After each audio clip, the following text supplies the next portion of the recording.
should water them. Okay, sorry. I'm literally all over the place. It's fine. Well, fourth time's the charm. There's some funky ones out there.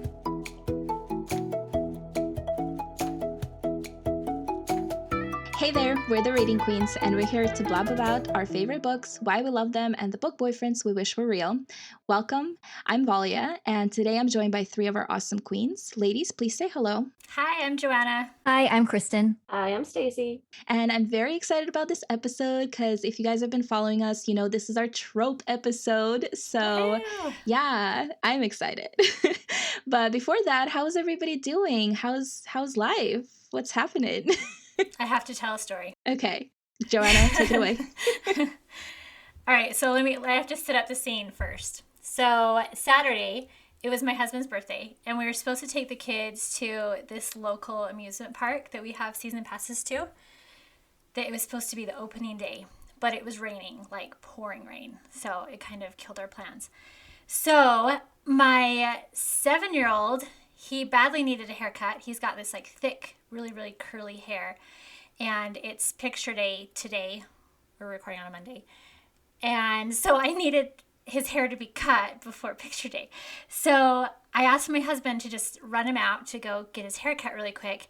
And meanwhile, I wanted to dye my hair blue with overtone that Valia turned me on to, which I love. I love this stuff. I've done it before, and it's so fun. So anyway, so I dye it, and then it's time to rinse it out.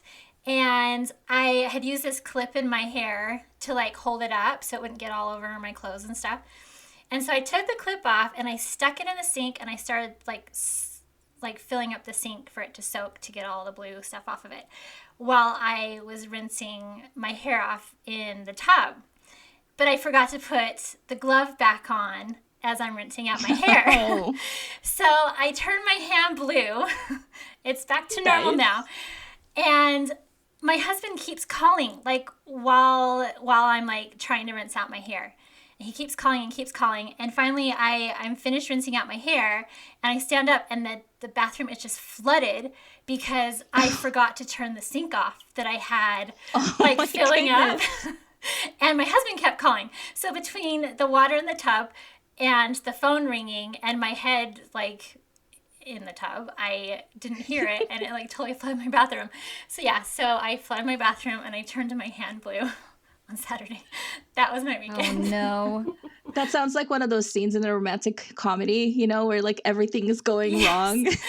Yes, and finally I called my husband. He's like, "You finally answered the phone." I'm like, "Well, let me tell you what just happened." He was calling because he didn't know. He's never taken the 7-year-old get his haircut. He's like, "I don't know how you wanted it cut, so I hope it's fine." Oh. So did it turn out fine? It turned out all right. Okay. Like the important part here. That's hilarious. Joanna's hair looks great though. You guys can't see it, but it looks great. So totally worth it. All that hustle. And my hand's back to normal, so it's good. There you go. That's the important part. Anybody else has anything like super exciting that happened this last week? I don't know if you can beat that one. I don't have anything that exciting, but Valia, I was wondering, I told Valia a little bit like a week ago about what happened with my plant. So Valia's turned us all onto plants for COVID. Yep. So I am a plant killer, and I have killed a few, but half of them have lived. So yay. But not bad. My odds are improving.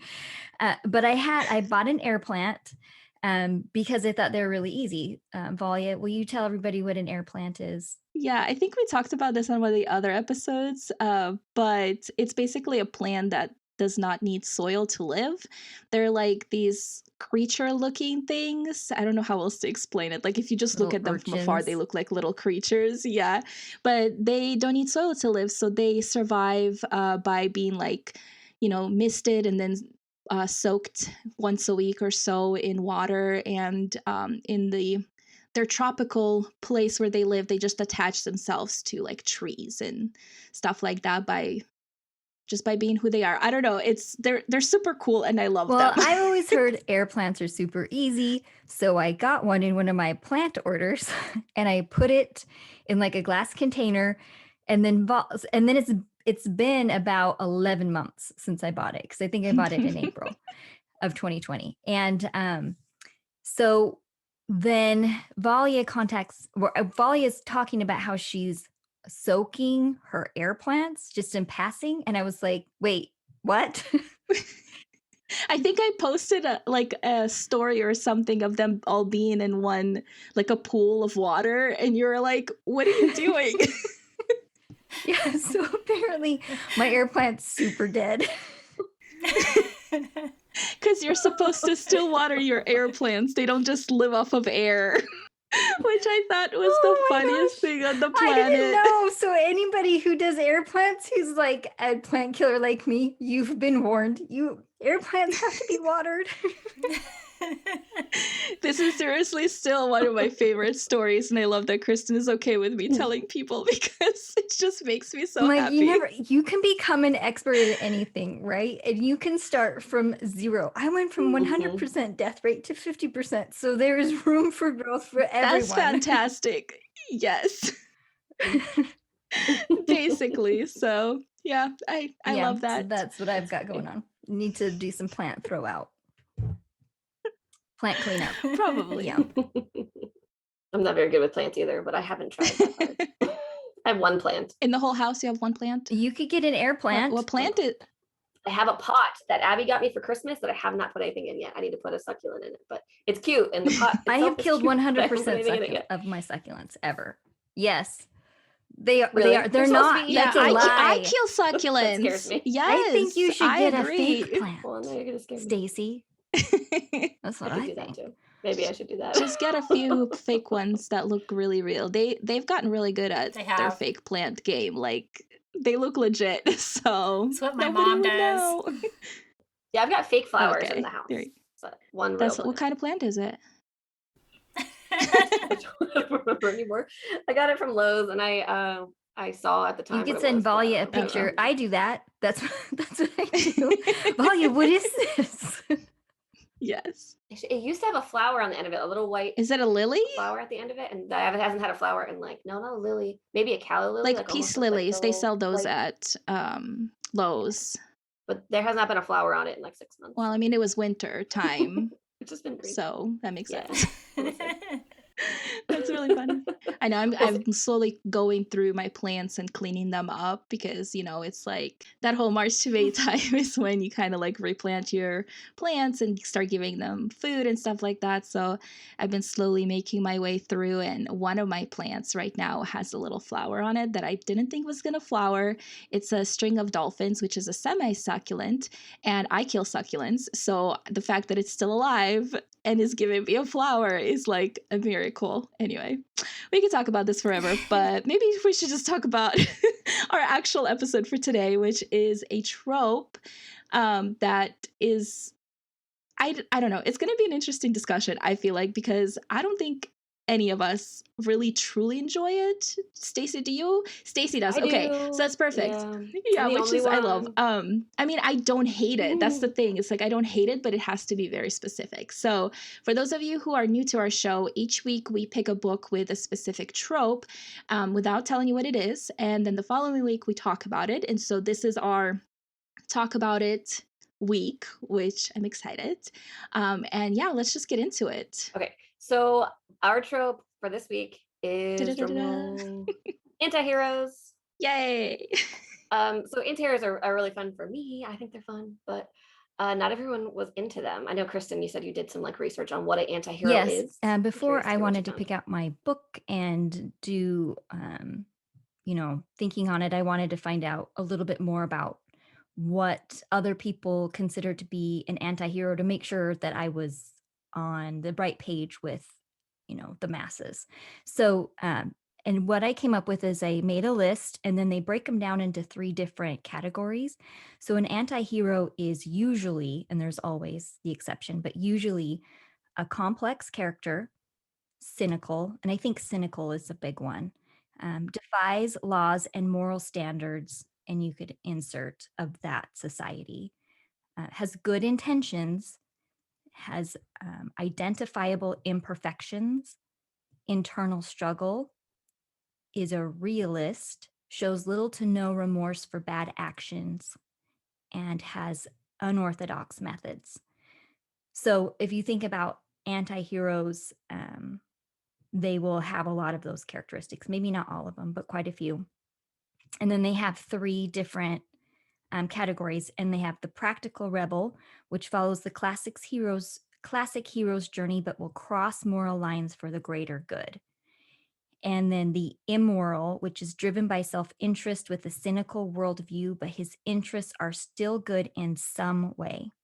And then the heroic villain, which borders on being a villain, but their bad behavior benefits society. So you could argue that Thanos is a heroic villain and is actually an anti-hero because his bad behavior, he believes, will benefit society. So it can have these gray lines, and some was wrong though. So yeah, right. Killing half the population is bad. So some classic ones that we would know are Wolverine is a classic anti-hero, and other ones that I know that I've read are Catcher in the Rye. Okay. And The Count of Monte Cristo. Oh, that's a good one. Yeah. And then I realized the show that, so I watch a show most nights through, because we're still in semi-quarantine. We're mostly at home with our family. But at night, I'll watch a show some nights when my son doesn't have to get up early for school. We'll watch The Mentalist. Okay. And the main character is Patrick Jane. And I realized, because I was thinking about this and kind of looking at what I was watching, so he's one of our favorite characters, and he's a classic anti-hero character. Okay. So I thought that was interesting. That's a good show. Interesting. Yeah. Okay. So anyway. So Dexter is a big one. Dexter. And then what's Breaking Bad even. So like I tend to think about anti-heroes as somebody who does things that are amoral, or not moral based on their society, but for good reasons. Or like they're trying to do something good, they just do it in an unorthodox. Well, do they have good reasons for them wanting to do it, or they are intending to do something good for their community or society? Yeah, I think either, depending. So, because you could say a villain always has, a good villain will often have good reasons for wanting to do something, but usually it benefits them. Right. Yeah. Yeah. Which makes them a villain. Okay. Yeah. I like that. Yeah. That's a good distinction. That's really interesting because as you were like describing it, now I'm thinking like some shows and movies that I watch, and I'm like, there's actually more anti-heroes than not. It's like, true. Yeah. Anyway, you could even say like Batman. Yeah. Is an anti-hero. That's really interesting. Anyway, by that description, it's just getting into like morality, like the gray areas of morality, which I think is really interesting. So that's really all. Yeah. Right. Well, let's talk about some books then. Okay. Well, I read The Ballad of Songbirds and Snakes by Suzanne Collins. This is the prequel to the Hunger Games series. And it's all about President Snow when he's younger. It's during the 10th annual Hunger Games. Okay. So let's see, Hunger Games was it the 74th? I think, yeah. So this is a long time before that. So he's a young, not kid. He's an older teenager. I want to say he's 18. And the Hunger Games were really different in the earlier days. They didn't have the huge fancy arenas. They didn't have the parading around in costumes. They basically just took all the tributes, and first they kind of starved them, which is I think how it got the name The Hunger Games. Oh. And a lot of times they didn't even make it to their arena alive. And that's kind of how this story is too, that not all tributes actually make it to the beginning of the Hunger Games. Okay. So they're trying to do things differently because people don't want to watch, because in the past years, the tributes just kind of sit around and starve. And there's for this to work, they want the people to be watching. The Capitol wants them to be watching so that they don't rebel or whatever, the whole purpose of it. And so to kind of make it more, I guess, exciting or whatever, they decide to assign mentors to each of the tributes. And the mentors are all kids from the capital who are trying to get into university. So they're like kind of like seniors in high school, I would say. So I don't know how to Coriolanus. Cornelius? Cornelius. That's how I would say it. It's a weird spelling. President Snow. He was not the president yet. Anyway, so he is assigned to be the mentor for the girl from District 12. Okay. And he sees this as like a huge slight. Like this is like, he's so offended by this because that's the worst district and it's the girl. And his family has gone through a lot of hardships, and he lives in this really fancy penthouse, but they are essentially poor. Like they have no money. They're just like trying to appear like they're okay, but they're really not. And so he needs to get into university to like make it in the world.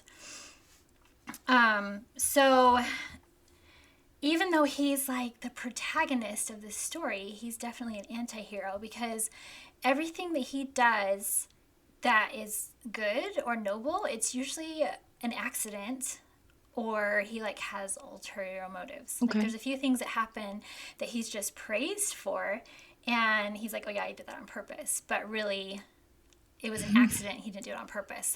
So like through this whole thing, like you can see him, and you see him doing good things, and he has this, like what Kristin was describing, he has this internal struggle of what he should do, but usually the choices he makes is all around benefiting himself, all the way toward the end. So it's really good. But you still hate him at the end, even though you kind of root for him through the whole thing. Like there were times where it's like, if I did not know the story of the Hunger Games at all, I would have been rooting for him, and I probably would have been totally heartbroken over the way it ended. But knowing what I know. Yeah, that was going to be my question, actually, because I'm like, did that change your, I don't know, experience reading it? Because he turns out to be this bad guy. Like, he's the villain. Absolutely. I think I would have read it differently if I didn't know the other story. But the other kind of cool thing is there are things that happen in this story that we know from the Hunger Games later. Like the song, The Hanging Tree, that Katniss sings, that like he witnesses that event, and we find out where that song comes from, which is kind of cool, like kind of tie back there. And reading it too, you can kind of see why he hates Katniss so much, being the girl from District 12. Like there's so many, like it kind of gives more perspective to his character, that it makes sense why he hates her so much, because of what happened so long ago. Interesting. I wonder if that would actually be considered an anti-hero story. It sounds more like the story of a villain, because even the villain origin. Yeah, it's a villain origin story, because in all three of the categories of an anti-hero is that all three of them, they have a goal to benefit society or a greater good. None of them have a benefit of or have a goal of benefiting themselves. Well, he does have a goal to like improve the games. Like a lot of the things that are going on, like with the betting that they have and how they send in food and things to the tributes, that was part of his idea. And so he is trying to benefit the capital, and he is trying to benefit the games. Even though it's like ultimately for himself too. So I could see, like, he's obviously not trying to benefit the districts, but he's trying to benefit the capital. I think he's trying to benefit the capital. Yeah. So his little world instead of his world. Yeah. That is very interesting. It's funny though, because I think that's a good example of the misconception when it comes to anti-heroes, because there is that like really thin line between the villain and an anti-hero. But I never really wanted to read this book, just because I had such a specific idea of this man already from the Hunger Games that I'm like, it's very well written. I mean, that would make a difference. Very, very well written. And you kind of have to be in the right mood. It's definitely not light, but neither is the Hunger Games. So, yeah, Stacey, you haven't read it? I have not. No. Okay, I was just wondering, because you're the anti-hero person that loves these books. Yeah, I don't know. For the same reasons though. I don't know. I just don't like. I don't like him. I don't know how I could like root for him. I think I like seeing the gray, but I want to like the character still, even if they're not all the way good, and I don't want to like him. So. Well, I didn't end up liking him, but I was rooting for him as I was reading. I think that's interesting that you were rooting for him. So, that just goes to show the skill of the author. That even though she can take the worst character ever and still make you root for him, even though ultimately he's definitely more on the villain side than that hero side. Mm-hmm. Yeah, I did kind of want him to have a somewhat happy ending, even though I knew what was coming later. You're like, have a few years of happiness. You earned it for this one book, and then that's it. That's all you get. I mean, technically, he did kind of have a happy ending if you think about it. He became the president. Like, he made it. If you said that he came from nothing, basically, that they were like, not rich or anything, and then suddenly he's the leader of the districts, like that's a huge Well, he came from a big family that kind of fell from grace. Okay. And so no one really knew that they were poor. Yeah, but still for him, like knowing that and then getting to a point where he's the president, like that's some great sneaky work right there to get there. But that's really interesting. I mean, maybe one of these days I'll add it to my TBR. Probably not, but maybe. What about you, Kristin? I'm really curious to hear about your book for this trope. Mine is The Thief's Daughter from the King Fountain series. And the main character, his name is Owen, but this book is named after another woman. And she actually, I highlighted a bunch of her quotes, but she is a definitely I felt like would fit the anti-hero trope because she is complex, she's cynical, she definitely defies laws and moral standards. She has imperfections, she does have an internal struggle, like all the things, she fits it perfectly. But because she's a poisoner, she's a trained poisoner, she works for the king, she is duplicitous, she's sneaky, she hoards secrets and lords them over people. But I rooted for her so hard because I knew that she was a good person and wanted what was best. And then when you see her character develop through the book and then even into the next book, she just has this lovely character development, and you see that she's complex. And I loved reading about a complex female character that I was rooting for that wasn't all good and wasn't all bad.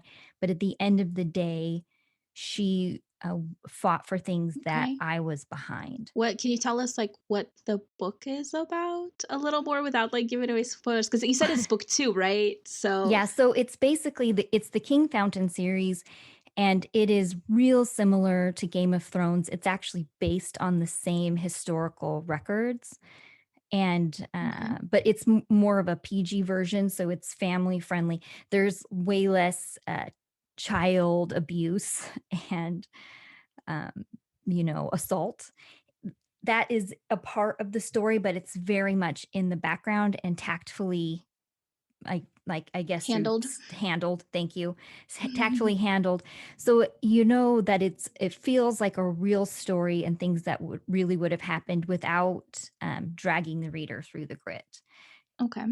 Yeah. So basically no spoilers there. And you don't know who's going to live and who's going to die and how everything's going to work out. And even I've read this story several times, and even at the end of this book, I bawl my eyes out, even though I know it's coming. But yeah, she is one of my favorite characters. And in this series in particular, there's a lot of really interesting female characters. They're all very different. Their personalities are different. Their goals are different. The way they talk is different. Their backgrounds are different. But they're all really compelling. And I love that about this story. Interesting. And she's not the main character, you said, right? Because Owen is. Yes. Yeah. Correct. And she's she's witty, she's funny, she's smart. When you first meet her, she actually she surprises this is I guess a tiny spoiler, but not really. So Owen goes into the poisoner's tower and he thinks it's vacant because the previous poisoner isn't there anymore. And he goes up there and he finds like it's not dusty and somebody's living there. But before he can even process that information, he's on his knees and there's a poison tipped dagger. It's purple. He can tell it's poisoned, pointed at him and about to kill him. And so she overtakes him and has him basically in her power the entire time he's in her tower, even though he's fountain blessed and super strong and really clever. She outmaneuvers him. Basically like, never come back here, child. and you know, yeah, so and she has shorn hair, so it's short, and she's really beautiful and just I don't know, I really liked the character. And I liked the fact that she was gray. She was a morally gray character. She's trained to be in disguise and to lie and to trick to get information for the king or kill according to the king's desires. Do you think if she was the main character, you would like her less? No. Okay. I wondered about that because she's a side character, but I think because she's a woman. That's my thing. It's like typically when a woman is the anti-hero, it's not received as well. I agree. I agree. And I would love to see her as a main character. Which, yeah, but I agree with you. I 100% agree with you. That's interesting. I'm going to have to read this. I know you talk about it a lot, and yeah, I've added it. Didn't you talk about her on the last podcast? Or was it her? A few months ago. There was a woman that you talked about. I think probably she's like an older woman. Yeah, she was the previous poisoner. Apparently, I really like poisoners. Okay, you just have a type. It's like I remember the poisoner. I like the sneaky poisoners, and they've never met, the two of them. So, so the previous poisoner, which is Anne Corrette, she isn't the mentor character to the new poisoner. She comes straight from the poisoner school in Paisan. I love that there's a school. Yeah, no, I do too. And in fact, well, yeah, I can't say too many spoilers here, but let's just say I do like the school a lot. Okay. Yeah, that sounds really fun. I mean, interesting. Definitely need to add it because I never read Game of Thrones. I tried, but I couldn't get into it. But I do like that type of like a story. Like I'm interested enough that I want to read it, but I don't read high fantasy or anything, you know? So it has to be like, it has to really resonate with me for me to pick it up. I refuse to read Game of Thrones until he finishes. Oh, there you go. Yeah. No, you're going to be waiting forever. I really liked, obviously, like the series. I talk about it a lot. And he has a new one in this world called The Knight's Ransom. And that one, because it's a prequel story and or series, and it happens, I don't know, like 100 years ahead. But because he's already delved into the world building so heavily in the original King Fountain, it's basically 2 trilogies in the original King Fountain series. But The Knight's Ransom moves super fast, Valia. I think you might like that one better just because it goes less into the world building and it has so many plot twists. It is action, action, action, action. I mean, yes, that is definitely more up my speed. I need to keep moving, but yeah, I'll check it out. The romance is real light, though. That's okay, I suppose. I would say the Thief's Daughter, the second book in this series, for me had the strongest romance of all of them. Yeah, I don't necessarily have to have really heavy romance. Like I don't. If the book is interesting enough, because I read thrillers all the time that have like no romance, and I love that, or if they have like very minimal romance. But I think my biggest thing with high fantasy is that like sometimes there's just so much world building, there's not enough movement for me personally, and that's what like turns me away from it. But if it's like a high fantasy that has a lot of movement in it, I can be okay without a lot of romance. Well, I vote you read it and then report back if it was your jam. Okay. So I know. I will add it. I will add it to my list. Yes. I know. I like reading books that you guys love because then I don't know, it kind of like lets me see into your heads a little bit. Does that sound creepy? That's true. No, that's true. It really tells you about a person. Right? It's only Yeah. minorly creepy. That's okay. I'll accept that badge. Mildly creepy. But yeah, anyway, Stacey, who is our anti-hero fan, I want to hear about your book. Okay, so I picked Not Even Bones by Rebecca Shaeffer. And this book is really dark. If you're not into dark, I honestly don't suggest it. It gets pretty dark, actually pretty quickly too. Mm-hmm. So it's a story about a girl whose mother is like, she works for the black market kind of thing. Like she kills supernatural beings and brings them home. And Nita dissects them so that she can sell their body parts. Oh, makes sense. They're worth a lot on the black market. And so she's actually like, she wants to be a scientist. Like she just finds it. She doesn't know where these bodies come from. They just show up and she dissects them and she enjoys it. Like it's actually like her passion is dissecting, which is weird. But to each their own. Enjoyable to read about just because like, you know, you read about anybody who loves something and even if it's something that's really weird, it's still kind of fun to read. And then she ends up, because she has some supernatural abilities too, she ends up captured and sold into the black market herself. Okay. And so it's the story of her like being a captor through most of this book. And so like I said, it gets very dark pretty quickly. So if you don't like that, then I don't suggest it, but I found it to be pretty fascinating. She's a victim through most of it, but it's kind of a villain origin story too, because she kind of gets worse as the series goes on. Okay. Where she obviously is gray morally. She's willing to cut up people who she knows like that were probably killed by her mother. Okay. But she's emotionally manipulated by her mother a lot too. Her mom's the villain, but she's still like, she has these lines of morality and she doesn't do anything bad except for dissecting and just like forgetting that this is probably not good. But over time she does some more just based on the situation. Interesting. There's a main male character who I love. He's one of my favorite characters. Okay. Does he have wings? And he is and horns? No wings. No okay. horns. But he eats pain. So he is I don't even remember the name of it. It's called anymore. A zany. And he just like by nature, that's what they live on is pain. So it's what they eat. They don't eat actual food. And so like by his very nature, he has to survive off of pain. Now you can get that pain by going into a hospital and just feeding off people who are already in pain, or you can cause pain.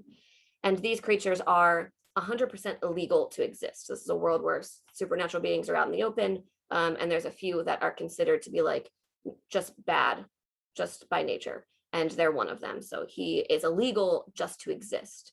And so when that kind of happens, they're kind of forced to be into bad families and stuff. Okay. Because you need to be supported, like they're in like the mafia and whatever. And so they end up being bad a lot of the times. But he is interesting because I think he's actually more moral than Nita is, despite who he is as a person. Like that's interesting. Does it have romance in it? Kind of. Okay. So I would say that it's extremely like intimate emotionally, but they never really go there. And I don't want to spoil it for anything else. Okay. That's interesting. I'm curious. I don't think I've even heard of this book actually. So that's like, I don't know. The thing is, I'm like gonna talk about my book that I read, right? And it's gonna sound really funny because I do enjoy like those like darker books, right? Especially if it has like a really nice plot that like moves things along. But I had a struggle with the book that I read because I don't know if it was just, I think it's because things didn't happen. But anyway, okay. So I read Darken by Kiersten White. And this is like a gender swap Vlad the Impaler. I can't say that word. Dracula, basically. The story that started Dracula, or the guy that started Dracula. So this is Lada. She is like the main character, and she's supposed to be like the Dracula character, but female. And basically, the book starts out with her being born and her dad is just like not having it because he wanted a boy. And so from the very beginning, he kind of really just trains her to be cruel and manipulative and all those things because he's not great either. But I'm going to read like the back of the book because without saying all the names because I can't pronounce any of these names. But it kind of like summarizes everything that happens, and then I can like give you my opinion on it. But basically, it's no one expects a princess to be brutal, and Lada likes it that way. Ever since she and her gentle younger brother Radu were wrenched from their homeland and abandoned by their father to be raised in the Ottoman courts, Lada has known that being ruthless is the key to survival.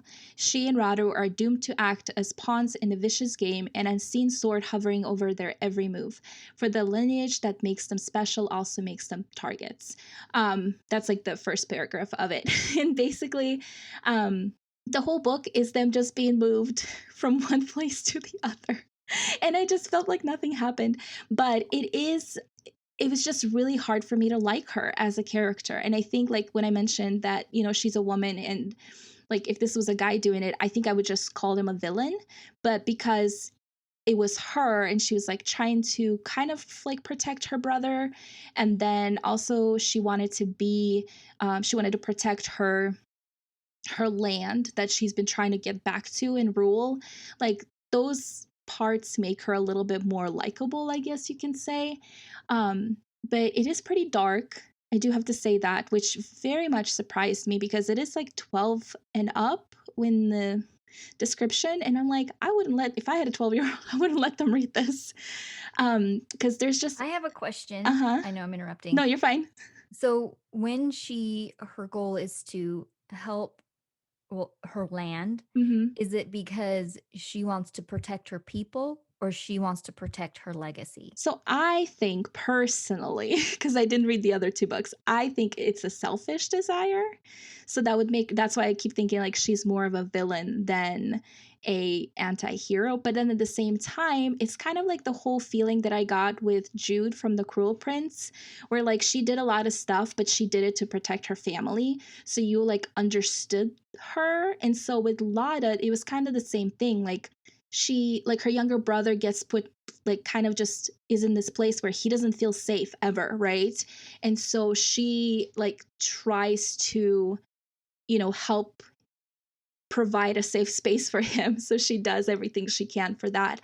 And then there's like a weird love triangle situation, which I did not understand. So they end up in this empire, like that has a sultan. I don't remember. I think the kid that they meet is like, I think he's 12. I might be wrong on this, but I think he's like 12 or 13. And so he has brothers and stuff like that. And so he wants to like marry Lada, right? Who's like 15 or 16. But then the younger brother falls in love with the kid. And so there's like a weird love triangle, but not really, because Lada kind of just wants to kill everybody and get back to her land.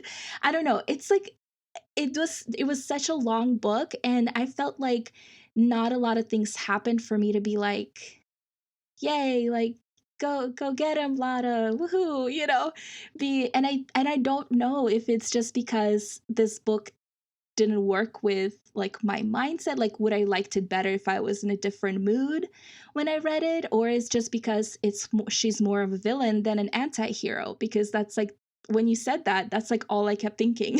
I was like, is this why I had a problem with this? Because it wasn't like the anti-hero idea that I had in my head, which is more what you were talking about versus. Well, and a lot of times the villain will have a soft spot for someone, oftentimes the protagonist, or something about them that makes them a little more layered and makes the reader or the viewer be like, oh, well, having just a mustache twirling villain who's just bad all the time, it makes them flat and unbelievable and hard to get on board with. But if you have a villain who has a little bit more nuance and some conflicting goals, I think that makes them more interesting. So for me, because she's not looking out for her kingdom and for her people, and she does all villainous things and doesn't have heroic goals, I feel like she's, pretty firmly in the camp of villain. Okay. I mean, I guess I'm probably just describing this wrong, because I don't think she does like villainous things, but she is cruel and she is hard and she is those those characteristics that we usually put towards a villain versus a hero. But it's just, I don't know, I just had a really hard time liking her as a character. And even like her soft spots, I was just kind of like, nah, I mean, cool, I guess. Which is funny because, like, you know how we talked about shows, and you guys know, if you listen to this podcast, I love the originals. Like, that's the show that I love. And it's literally all anti-heroes, if you think about it. But I love that because not only do they have, like, soft spots for certain people, like, you know, Klaus, like, yeah, he protects his whole thing is protecting his family, and he's selfish so much, but at the end of the time, like, he does think about, like, the whole of New Orleans, and like there's layers, and I think that's what was missing for me. Like, I will not like an anti-hero unless you have layers. It can't just be like 3 points and that's it, and that's why you're anti-hero or whatever. But yeah, it was an interesting experience reading this. Okay, so if we ever do this trope, we should do this trope again one day. Okay. And we all read the same book. Yes. Yeah. That would be an interesting discussion because this is a really complex trope. It's not like, we all know, like, right. It's I think different perspectives might see it entirely different. Yeah. No, I think you're right. Well, I'm thinking about my character in The Thief's Daughter, and her character arc is where she's a weapon. She's to be used for the king. And she's been trained, like, it's been drilled into her since she was young. You know, this is who you are. You know, a lot like, I would say, the Graceling character. So, but then as she, through the series, as she grows, she becomes, I feel like she is able to grow more into the person she wants to be. She grows into her true self. Okay. And she finds her people, and she realizes that the king's goals are not necessarily the right thing for the society.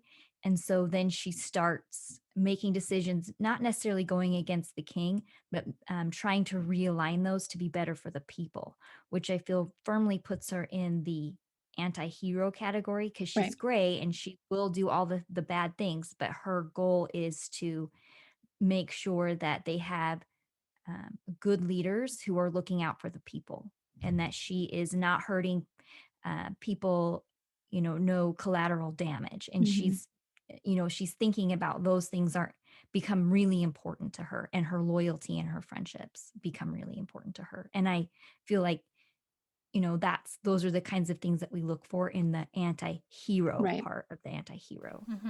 Yeah, that makes sense. And so, yeah, so I don't know, maybe, I think this book was supposed to be a standalone, and I Darken, but it became a trilogy because it read like a standalone. And I think maybe in the other books, she became more of an anti-hero versus the first book where it was just, I don't know if it's just because when it came out, it was like popular to have villain stories more so than not, because there was a whole fad in young adult fantasy where villain stories were the bomb. But I think she might like go more towards the anti-hero in the later books, which I guess makes sense if you really like grow as a person and a character, and you develop those things that drive you versus just driving, selfish drive that you have. I guess I would be curious to see how the other books play out, but I would have to be really in the mood to put myself through that, because I just had a really hard time with this. But then I don't know, I don't cheer for the villains in books. I mean, in shows and movies sometimes, but in books, I have a really hard time with it. And I guess maybe it just depends on an author as well, like, how it's written versus who it is. I don't know. There's a lot of layers on that one too. But did you read Graceling? I did. Did you like that main character? I did. Yeah. Then there you go. Yeah, definitely. So anyway, yeah. Well, it sounds like Throne of Glass too. Yeah, a little bit, yeah. Could fit too. Yeah. That's true. I haven't finished that series. I stopped halfway through either. book 3. I'm currently reading book 4 on audiobook because I've been stuck too. And I think for the same reasons. I remember you talking before on a different podcast. I wasn't on it. About how you really liked Kale, and I did too. And it's kind of hard to like get away from that. Yeah. Yeah. I just get attached. I'm in the middle of book 3. There you go. Yeah, sometimes you just... I read 3 and I liked it, and I really like Menon. I don't know if a lot of people didn't like her. Like, I really liked. That's the only, like, this is my favorite part of book 3. Oh, is the witch. Okay, I don't think I got that far. Okay, so but a lot of people don't like her, but she's an anti-hero for sure. I mean, she's part of the bad guys, but it's like a point of view jump. Okay. Here's a question regarding this really fast before we go to the next part. But do you think that there's like always an anti-hero in these type of books, or is it like a villain and a hero? Because I feel like now that I'm thinking about it, there's always like a villain, a hero, and an anti-hero in basically everything. What do you think? Probably not everything, but I think that it's probably maybe a more modern thing to like explore with morality. It's not good guy versus bad guy. We realize that there's gray in between everywhere. So that's just a more modern thing, is my guess. I was just kind of thinking of like our Fae series and stuff. Like personally for me, like there is a character in my Fae series that is a Fae, and she is like part of the court, and she's like, she could be a villain. Like it would take one little thing for her to do and she'll be a villain, but she's not. And she is kind of an anti-hero, I think, because she doesn't just think about herself. She thinks about her court and like all the people in it as a whole. But literally, if she did one thing, she would be a villain because she's that gray. And so now I'm like thinking about it. I'm like, do most books that I write have one of those? Because I have like the 3 tier of a hero, anti-hero, and a villain. I don't know. Sorry. Just a tangent. These are pretty common. I shouldn't say, if you think about Star Wars, Han Solo could be considered. That's true. Yeah. You can think about it too as like a D&D grid.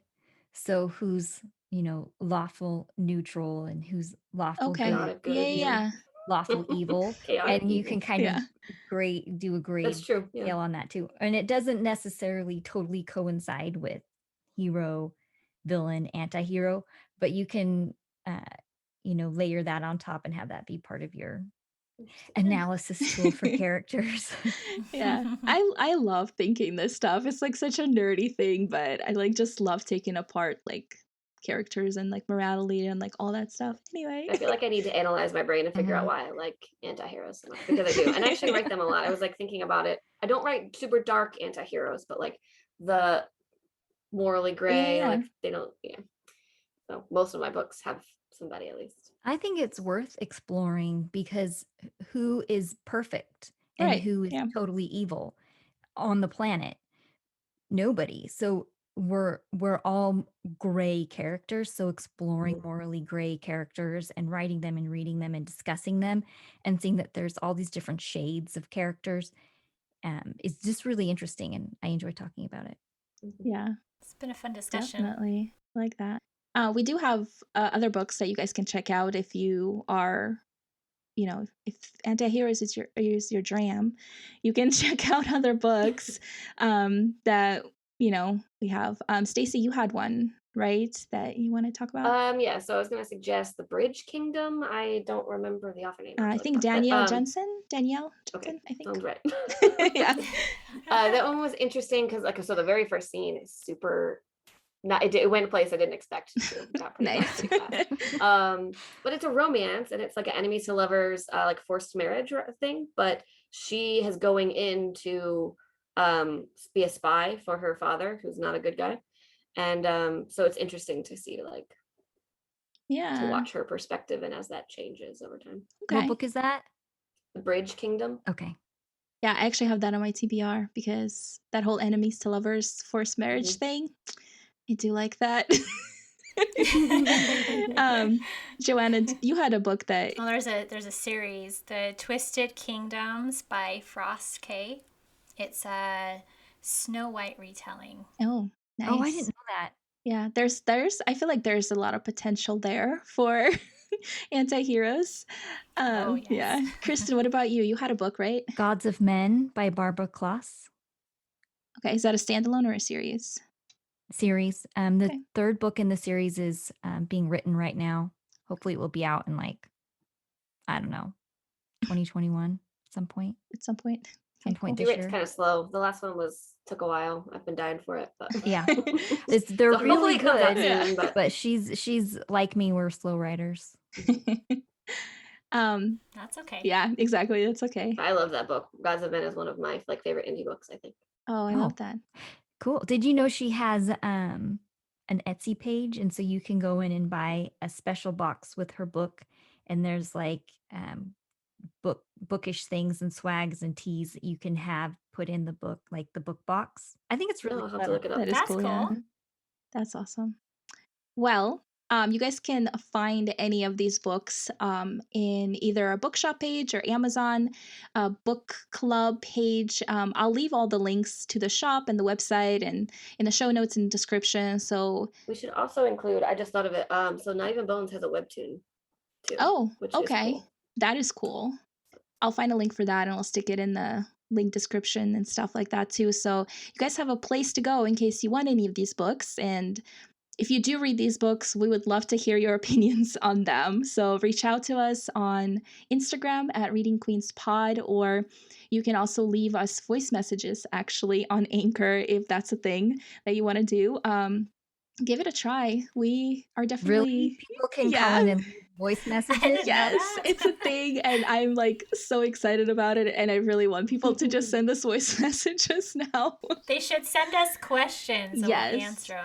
Yeah, and we'll be doing like lives, Instagram lives and that, so make sure to follow us for that. And a lot of really fun things are coming up, so hopefully you'll be around. But yeah, next week, Kay, Tess, and Clary will be back with us. So we'll be saying a quick goodbye to these ladies. But first, I want to hear what you guys are reading next. So Joanna, what's on your reading list? I'm still reading book 3 in Throne of Glass. Heir of Fire, I think is what it's called. Yep, I'm about halfway through it. Kristen, what about you?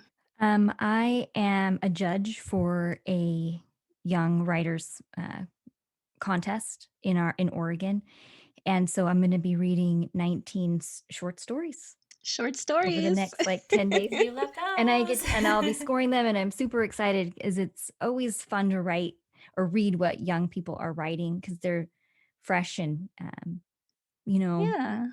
bright-eyed. I'm looking forward to it.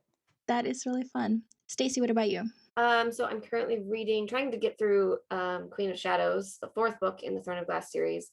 I've been stuck on that book for literally like 10 years. Like since I bought it when it came out, and I got stuck on it because I was a little slow in the beginning. And I'm trying to force my way through it, through the hard parts here. And I'm reading an audiobook now, so that's what I'm reading right now. Hopefully I get through it. Nice. Because I think it gets really exciting once you get like through this part. I suppose, I guess, I don't know.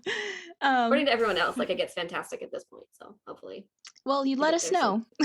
Okay.